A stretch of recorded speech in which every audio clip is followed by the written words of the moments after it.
Olá, tudo bem com vocês? Eu sou Deise Barros, sou advogada, consteladora, facilitadora em constelação familiar e organizacional. E hoje estou aqui para falar sobre a constelação familiar no Poder Judiciário, como ela funciona no Poder Judiciário na resolução de conflitos. Então, eu quero passar um pouco da minha experiência no judiciário, aplicando as constelações, como ela se dá, na prática. Como eu já disse, eu sou advogada, sou mediadora e conciliadora, do Tribunal de Justiça de São Paulo, sou mestre em Direitos Difusos e Coletivos e sou pós-graduada em Constelação Familiar e também em Direito Sistêmico, tá bom? E falando um pouco da minha experiência com a constelação familiar, eu quero deixar o meu relato aqui, o que me chamou a atenção na constelação, por que eu comecei a trabalhar com a constelação familiar. O que mais me encantou foram as possibilidades de resultados precisos, construtivos e criativos desse método da constelação familiar. Ele proporciona à vida das pessoas uma transformação, sabe? Em muitos casos, ele transforma uma realidade de sofrimento, de angústias, de medos, de várias questões aí que atrapalham o desenvolvimento da pessoa e em uma perspectiva de esperança, Ele traz uma paz interior na medida em que você vai buscar o seu autoconhecimento na aplicação desta terapia, que é a constelação familiar. Então aqui hoje eu pretendo falar um pouco sobre a origem do nome, da constelação, a vivência dessa constelação no poder Judiciário, quem são os precursores na utilização da constelação familiar no Judiciário, o que é direito sistêmico e falar quais são as áreas que utilizam a constelação aqui no Brasil, tá bom? Vou falar mais coisas, Então, mas no decorrer da minha fala, vou acrescentando o que eu achar necessário, tá bom? Então, inicialmente nós tínhamos, e até hoje temos aí um judiciário sobrecarregado, em que você pode dizer que é uma justiça obesa e lenta, sendo carregada por um povo magro de olhos fundos, que somos nós brasileiros, porque não anda, os processos judicializados não caminham. Então, a constelação, ela vem como um meio de resolução de conflitos, assim como a mediação e a conciliação, tá bom? Para auxiliar a desafogar esse judiciário, Então, tínhamos aí um aumento muito grande de processo, uma morosidade na prestação jurisdicional, custas excessivas, Porque o processo sai caro e demorado, muito demorado. Então, por meio da constelação, você consegue trazer coisas que estão ocultas, na pessoa, justamente para conseguir sair desse embate, Porque nada caminha quando a gente quando a gente continua com os nossos conflitos internos e também do nosso sistema familiar. Então, em 2017, nós tínhamos aí, de acordo com as estatísticas, 108 milhões de processos tramitando no Poder Judiciário. Nós somos aí agora um pouco mais de 200 milhões de habitantes, então quase que 2 processos para cada pessoa. Então é complicado isso, Aliás, um processo para cada 2 pessoas, Então estávamos aí andando em círculos, justamente por isso é que a gente vai buscar aí um direito de acesso à justiça de uma forma mais eficaz, E por meio do Código de Processo Civil, de 2015, em que ele traz aí um sistema multiportas, em que você pode ir buscar a justiça dentro dos limites do direito, por meio desses métodos consensuais de resolução de conflitos, como eu já disse, temos aí a arbitragem, conciliação, a negociação, a mediação, isso tudo dentro desse sistema multiportas que o novo Código de Processo Civil trouxe para nós em 2015. Então a constelação ela vem como uma nova consciência jurídica, Em que você vai buscar aí meios de cuidar das pessoas, na raiz, não somente cuidar do processo. Então, inicialmente eu posso dizer aqui sobre a constelação familiar, o nome constelação, que é um nome estranho, né? As pessoas perguntam para mim, poxa, mas isso tem a ver com astrologia, sobrenatural, com misticismo? Não, não tem nada a ver com isso. Não tem nada a ver com misticismo, sobrenatural. É a constelação familiar. Esse nome ele vem do alemão, tá? Então significa posicionar a família, né? Colocar a família. Então, por exemplo, você tem aqui você e seus pais que estão aqui. Então significa colocar para que você veja de onde vêm as suas questões, tá bom?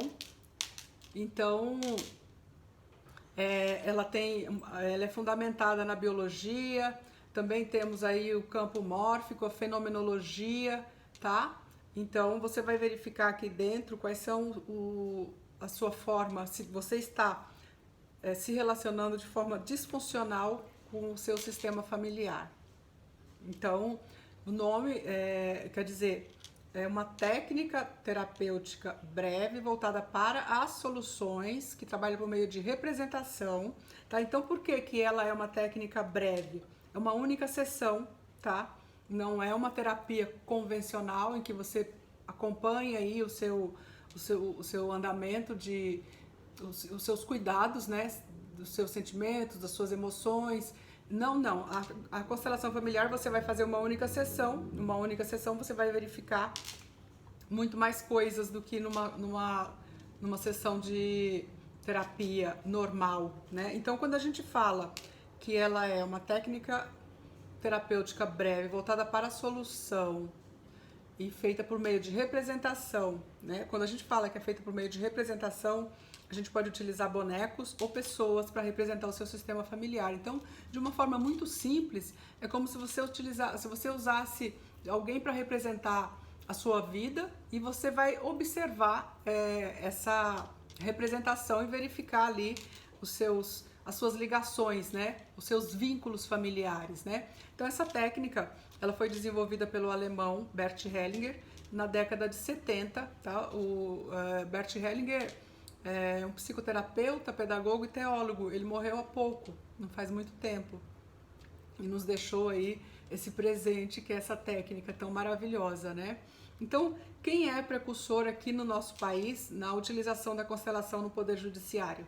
É um magistrado, Sami Stosch, um magistrado baiano, que começou a perceber que nos relacionamentos o que mais acontecia nos processos, essencialmente os familiares, é que havia ali uma relação sempre vindo do sistema familiar das pessoas. Então, esses conflitos normalmente você está repetindo um padrão que vem aqui dos seus familiares, tá? Ele percebeu e aí começou a utilizar essa técnica em audiências, né? Fazendo audiências de conciliação. Primeiro, eu vou explicar daqui a pouco como é que faz a prática no judiciário, né? Então, a resolução 125 de 2010 do Conselho Nacional de Justiça, ela autoriza a utilização desses meios de resolução de conflitos, como a constelação familiar, né, a mediação e a conciliação também. Como eu já disse, o Código de Processo Civil, né, também trouxe aí o sistema multiportas.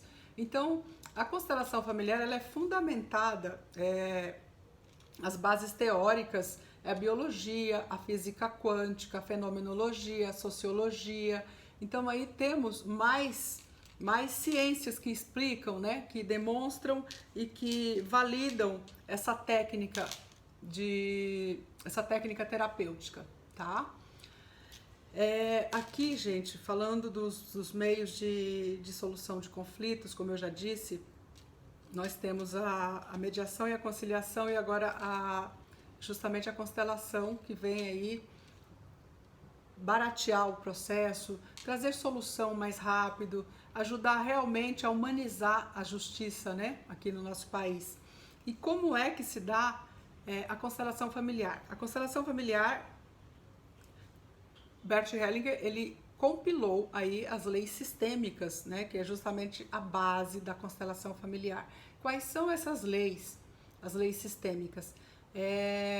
Nós temos 3 ordens que são chamadas ordens, que na verdade são os princípios que regem a vida humana, né? Então, essas leis, elas se colocam, elas são forças que agem naturalmente nas relações humanas. Tal qual a lei da gravidade, se você disser, eu não concordo com a lei da gravidade, se joga aí do 13º andar de um prédio, você vai cair e vai morrer, provavelmente, né? Então, ainda que você não concorde com uma dessas leis que regem naturalmente a nossa vida, né? A vida humana, os relacionamentos humanos, ainda que você não concorde, essas leis, elas atuam na nossa vida, não tem jeito, tá? Tal qual a lei do magnetismo, da eletricidade, assim também são as ordens, os sistemas, os princípios sistêmicos, né? Então, inicialmente, eu vou falar aqui do princípio do pertencimento, são 3, eu vou começar aqui pelo pertencimento. O que significa esse princípio do pertencimento? Todos nós, quando nascemos, nós temos a necessidade de pertencer. Então, assim, eu nasço de um pai e de uma mãe, tá? Se esses pais não me cuidam, eu, bebezinha, não vou resistir, eu vou morrer. Alguém precisa cuidar, né, de um bebê, de um recém-nascido até uns 5 anos de idade. Creio que se alguém não cuidar da gente, a gente vai morrer. Então, inicialmente, a gente já nasce necessitando desse pertencimento, né? Então, eu necessito deste pertencimento aqui, ó. Então, inicialmente, a gente pertence aqui, ó. Eu tenho os meus avós, eu tenho os meus pais, então não tem como eu nascer, eu não vir daqui, eu venho daqui, então eu pertenço a um grupo, eu pertenço a um meio, né? A um sistema familiar. Esse é o início de tudo aqui quando eu falo do pertencimento. Então a gente tem essa necessidade. Eu dou sempre o exemplo de você chegar num lugar para você compreender melhor. Você chega num lugar e as pessoas te ignoram. Então como fica isso? Você se sente excluído desse grupo. Isso dói. Então, se você sofre uma exclusão do seu sistema, do meio em que você está inserido, isso te causa uma dor. E isso fica registrado nesse sistema familiar, essa dor de exclusão, tá? Isso tudo é inconsciente, tá, gente? Dentro dessas leis que regem a vida humana. Então, assim, quem faz parte de um sistema familiar? São os filhos, né? Os pais, primeiramente, os filhos, os avós, os natimortos, né? Crianças que nascem mortas, tá? Elas pertencem a esse sistema familiar, você tem que considerar. Então, se você pensa que só você perdeu um irmão, teve um aborto antes de você, aqui você tem um irmão antes de você, então essa pessoa, ela pertence a essa família, tá? Ela tá aqui dentro, então você não é o primeiro filho, você é o segundo filho. Eu já vou falar disso na lei da hierarquia. Então, como eu estava dizendo, os filhos abortados, natimortos, os irmãos dos pais, os avós, pessoas vítimas de crimes e violência por parte de um membro da família, essas pessoas passam a pertencer a esse sistema, tá bom? Então, ou pessoas que tiveram uma perda ou um ganho significativo por meio dessa família. Então, vamos dar um exemplo aqui de um caso de um assassinato, tá? Então, uma pessoa daqui de um outro sistema assassina uma daqui deste. Então, aqui, essa família vai perder um membro. O destino dessa família será modificado, porque foi tirada uma vida daqui. Este sistema estranho aqui, esse sistema diferente, né, que é um outro aqui, ele se entrelaça com esse, ele passa a pertencer e ser um sistema só, tá? Porque houve uma modificação no destino aqui desse sistema familiar, tá bom? Então, e daqui vem os emaranhamentos, né, que a gente vai falar um pouquinho mais pra frente. Dentro desse pertencimento, essa é a necessidade de pertencer, que eu falo, se você é excluído, isso fica registrado no sistema, isso causa um emaranhamento nesse sistema familiar aqui. Aí nós temos também o princípio da hierarquia, tá bom? Então, de acordo com esse princípio da hierarquia, quem vem primeiro tem precedência sobre quem vem depois. Então, os pais, eles têm precedência sobre os filhos que vêm depois. Então, aqui, ó, naturalmente, esses pais vieram antes, né? Eles vieram antes desse filho. Então, eles têm precedência sobre, não preferência, precedência, tá?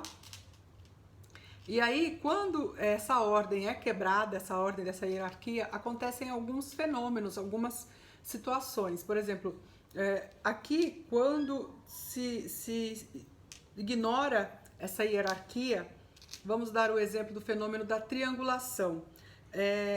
Quando você ignora, aqui ó, triangulação, esse filho veio depois, ele se imiscua aqui, ó, ele tá aqui, ele fica no meio desse casal. Todas as relações aqui, todas as questões desses pais, eles permitem que esse filho fique entre eles, tá? Essa relação é entre eles, não entre relação de casal, né? Da conjugalidade, não da parentalidade. Mas esse filho, ele está sempre aqui no meio. O que acontece? Essa pessoa cresceu deste modo, ela aprende a se relacionar em triangulação. Então, o que acontece com ela? Ela não vai saber se relacionar, isso tudo é inconsciente, ela não vai saber se relacionar com um parceiro que virá aqui futuramente. Não vai saber se relacionar com um parceiro. Sempre em trio, porque ela acostumou, ela aprendeu a se relacionar em trio. Então, ela casa, mas ela vai buscar uma terceira pessoa para se relacionar. Ela está solteira, ela vai buscar um casal já formado ali para ela se relacionar, sempre em trio. Então, assim, você percebe os emaranhamentos que tudo isso vem trazendo, tá bom? E também temos um outro exemplo aqui dentro da hierarquia, da confusão de papéis.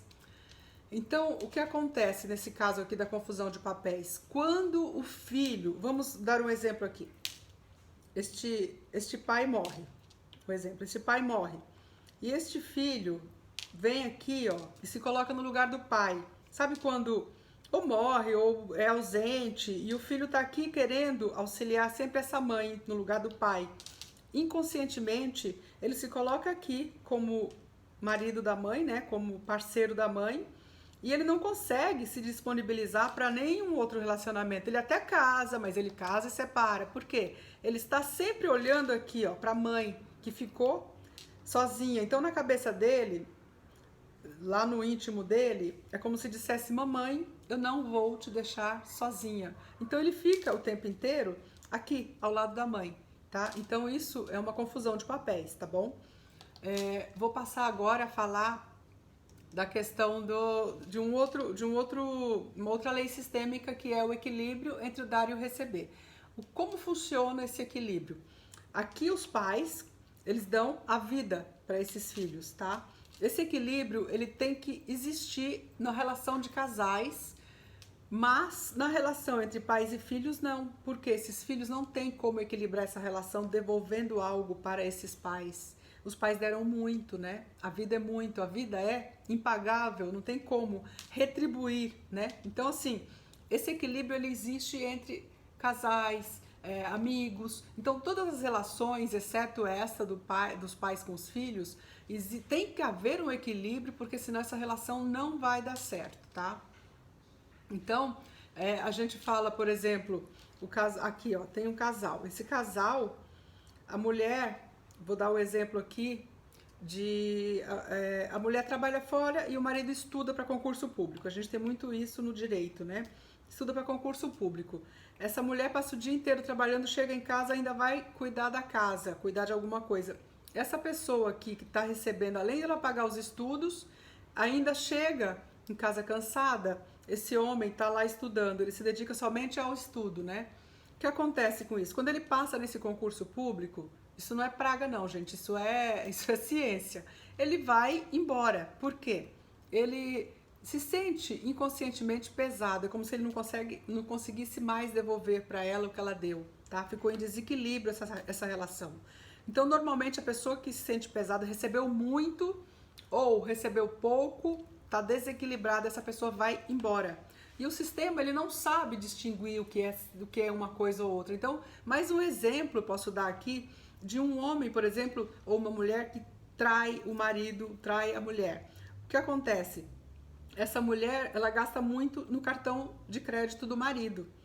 É como se compensasse, para ela ficar bem. Ela não sabe que ela está sendo traída, um exemplo, mas inconscientemente ela vai lá e gasta no cartão dele. É como se isso se ajustasse. Então fica tudo bem, né? Porque o sistema familiar, ele não tem discernimento como a gente, né? Ele não consegue distinguir uma coisa da outra. Então, tendo dito isso sobre as leis sistêmicas, Eu agora vou falar do objetivo da constelação. O objetivo da constelação familiar, tanto a constelação familiar como a organizacional, e aproveitando aqui para dizer que a constelação ela não é só familiar, ela também é organizacional. Então aplica-se nas empresas também. Você pode constelar aí um setor da empresa, o financeiro, o RH, o que estiver dando problema, o que você achar que não está indo bem, você pode constelar para verificar o que tem por trás desse sistema, porque ali também se forma um sistema, né? E aí você consegue verificar por meio da constelação o que realmente está acontecendo. Então, não é só familiar, tá bom? Então, onde houver sistemas, dá para aplicar a constelação. E nós estamos todos inseridos em sistemas o tempo inteiro, tá? É sistema escolar, a sociedade é um sistema, o bairro é um sistema, um prédio, os condôminos formam um sistema e assim vai, tá bom? Então, quando a gente fala aqui, eu quero falar do objetivo, qual é o objetivo da constelação? Como ela é uma técnica terapêutica breve, ela orienta para soluções, ela visa reincluir pessoas excluídas no sistema, como eu já disse, reconciliar partes dessa rede em conflito, tá bom? E reordenar as estruturas de ordem do sistema observado, tá bom? Então, assim, no inventário, muitas vezes a gente tem um inventário que não anda, não vai, não vai, não vai. Quando a gente vai, coloca a constelação, faz uma constelação para esse inventário, e também aproveitando para dizer que no judiciário a gente também faz constelações para verificar, no caso de adoção, qual é o melhor lugar para a criança. Muitas vezes o melhor lugar para ela é, às vezes, continuar no abrigo, tá? Fazendo esse adendo. A gente constela para ver onde essa criança vai ficar bem, tá? Então, só para dar esse exemplo aqui, porque eu gosto de falar dessa questão de constelar processos, constelar situações, para a gente ver que a constelação é muito séria, tá? Muita gente não leva a sério, mas ela é muito séria. É uma ciência, tá? Então, voltando ao exemplo aqui do inventário, a gente tem aqui, essa pessoa morre, aqui está o filho, e esse inventário não anda. A gente põe a constelação, faz a constelação, quando você vai ver o porquê que esse inventário não anda, aqui estão os filhos, né? Os filhos desse casal. Essa pessoa morreu. Esse filho que, de algum modo, ingressou com a ação de inventário, o que acontece? Ele muitas vezes ele não se sentia visto, ele se sentia uma pessoa excluída, ele, no sentimento dele, era uma sensação de exclusão. Então, de algum modo, inconscientemente, ele está olhando aqui e como se ele estivesse sentindo solidão e dizendo, meu pai não me viu. Então, ele se sente ali oprimido e esse inventário não anda. Quando você olha para cá e faz esse filho olhar para esse pai e perceber que, na verdade, era uma sensação que ele tinha. O pai gostava de todos de forma igual, tá? Gostava de todos os filhos de forma igual, mas ele se sentia excluído. Aí você faz algumas falas e essa pessoa se coloca de volta aqui e se sente incluída nesse sistema. Aí, normalmente, o inventário anda, tá bom? Então, é um exemplo aí só para ficar bem um pouco mais didático, para vocês compreenderem como funciona a constelação. Bom, gente, no Brasil nós já temos mais de 22 tribunais utilizando a constelação na resolução de conflitos, tá? A gente tem aí uma visão ampliada dos operadores do direito justamente para que a gente consiga construir mais acordos, tá bom? Porque quando a pessoa olha para as dinâmicas familiares e ela amplia esse olhar, ela se coloca numa outra condição, não muda a situação, o que muda é o olhar, tá? E aí as coisas caminham, as coisas andam e você sai do conflito. Por quê? Sai do conflito. Esse conflito, muitas vezes, ingressa-se com uma ação de divórcio, tá? Existe um conflito ali. A ação de divórcio, depois dela, como não se resolve o conflito, vem uma ação de alimentos, ainda não se resolveu o conflito, vem uma ação de guarda, ainda não resolveu, vem uma ação de revisional de alimentos e fica aquela briga sem fim, né? O que acontece com a constelação? Você vai conseguir, quando você aplica a constelação, já vou explicar como funciona, a pessoa consegue olhar para ela, olhar para esse sistema e verificar onde está emaranhado aqui. Por que esse conflito não se dissolve? Tá? E a constelação vem para fazer isso, tá bom? Então, Temos aí muitas ações de alienação parental, e são muitas coisas que vão trocando de roupagem, mas volta para o judiciário, sabe? Sobre a vivência, como se dá a vivência propriamente dita no judiciário? É encaminhada uma carta convite para as partes, elas não são obrigadas a participar. Então, é convidado.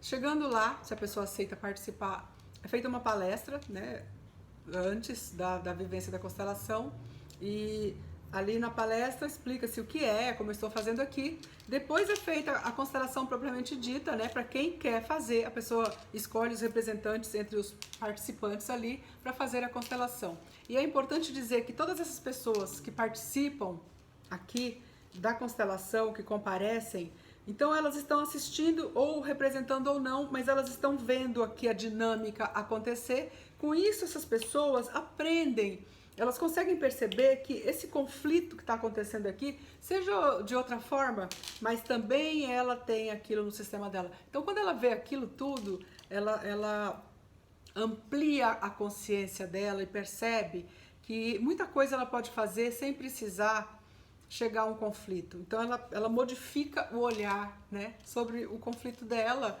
ou outras questões que sempre auxiliam elas. O que acontece aqui? Eu estou falando para vocês da utilização no judiciário. Nós hoje estamos utilizando a constelação, inclusive nos presídios, tá? Não é para diminuir a pena, não. Ela é aplicada nos presídios para evitar a reincidência. Então, com menores, o trabalho é feito, com pessoas já cumprindo pena, para evitar a reincidência, tá bom? Então, quais são as áreas que utilizam a constelação hoje? Vou falar algumas só, porque são muitas, tá bom? Então, dentro do judiciário, nós temos aí a área da família, sucessões, infância e juventude, dentro da infância e juventude, os abrigos, né? A área trabalhista está utilizando, a criminal, como eu já disse, para evitar a reincidência. No SUS, está se aplicando a constelação na medicina como medicina alternativa. A medicina veterinária está se utilizando, na indústria e comércio, as corporações estão aplicando as constelações, a pedagogia sistêmica, na assistência social, é muito amplo mesmo, porque serve para muitas coisas a constelação. Então, eu estou falando aqui dos meios alternativos de solução de conflitos, né? Quando a gente fala que é encaminhada essa carta e as pessoas comparecem, já teve aí índices de 100% de acordo quando as duas partes comparecem, tá? Então, depois disso é feita uma sessão de mediação, de conciliação. Então, quando as duas partes comparecem, normalmente a gente tem aí um índice de 100% de acordos. Agora, quando só vai uma das partes, o índice já é um pouco menor, tá? Então, para dizer para vocês o que é o direito sistêmico, né? O direito sistêmico hoje, que é justamente a área em que a gente aplica aí a constelação familiar, não é uma área nova do direito, é importante que eu diga isso, tá? É apenas uma postura do operador do direito, tá bom? É uma postura sistêmica adotada pelo operador do direito. Então, eu sou uma advogada sistêmica. O que tem de diferente em mim para os outros que não são sistêmicos? Eu vou atender esse cliente aqui, olhando não só para ele, tá? Tá com conflito, tá aqui no judiciário o conflito dele, o problema dele. Antes de judicializar este conflito, eu vou olhar para todo esse sistema aqui, ó. Ele não está sozinho, né? Ele tem todo o sistema familiar. De onde vem esse conflito? Muitas vezes é uma repetição de padrão. As pessoas não se deram, as pessoas se separaram e essa repetição de padrão, ela vem daqui. Ele consegue, por meio de um atendimento humanizado, de um olhar amplo, de um olhar aberto, sem trazer aí o certo e o errado, culpados, né? Não tem que olhar para isso. Quando eu olho para ele no todo aqui, né, no sistema familiar dele, no meio em que ele está inserido, de onde vem tudo isso, ele consegue ampliar a visão dele. E quero dizer que o operador do direito, por exemplo, o advogado, qual é o intuito do advogado aqui? Não é salvar o cliente, porque a responsabilidade de consertar ou de olhar melhor para tudo isso aqui, para esses conflitos é dele, cliente. O advogado ele é apenas um apoio para esse cliente, tá? Então, de onde vem esse termo, né, do direito sistêmico? Esse termo ele veio da prática do magistrado Sami Stosh, que eu já falei, né, o magistrado baiano, porque ele percebeu que os conflitos pessoais, em sua maioria, são de fundo familiar, né, como eu já disse antes. Então, essa ampliação do olhar aí é o que vai fazer os conflitos, vai trazer a solução para esses conflitos, né? E quero dizer que o direito sistêmico, a constelação familiar, eles estão na forma de pós-graduação pelo país afora, tá, gente? Então, por exemplo, o advogado sistêmico, qual que é a postura dele? Né? Ele deve se afastar da intenção de querer salvar seu cliente e de dar uma interpretação do que seja bom ou mal para o cliente. A postura tem que ser de acolhimento, de apoio, de auxílio, né? O advogado ele não é um destino para a solução, mas uma porta. Ele vai auxiliar esse cliente, né? Por meio dessa postura, como eu volto a repetir, não é uma área do direito, não é, tá bom? Então é isso, gente. Eu terminando aqui, quero pedir para vocês visitarem as minhas páginas, né? Eu tenho aí no Instagram, tô como conexões.sistêmica, tem também a minha página no Face, também estou, em uma delas eu estou como Deise Barros, na outra como Conexões Sistêmica, tá bom? E também no YouTube, se vocês puderem se inscrever para receber as notificações aí de novos vídeos em que eu vou tratar de mais assuntos sobre a constelação e vou falar sobre a constelação do trauma, né, que eu também faço, a constelação da identidade, né, que é diferente, é um outro método, mas aí fica o convite, tá bom? Para vocês conhecerem as minhas redes sociais. Eu fico grata pela atenção, tá bom? E vamos lá então, na próxima eu falo um pouquinho mais, tá? Eu agradeço demais, imensamente, a companhia de vocês, tá bom? Grande beijo!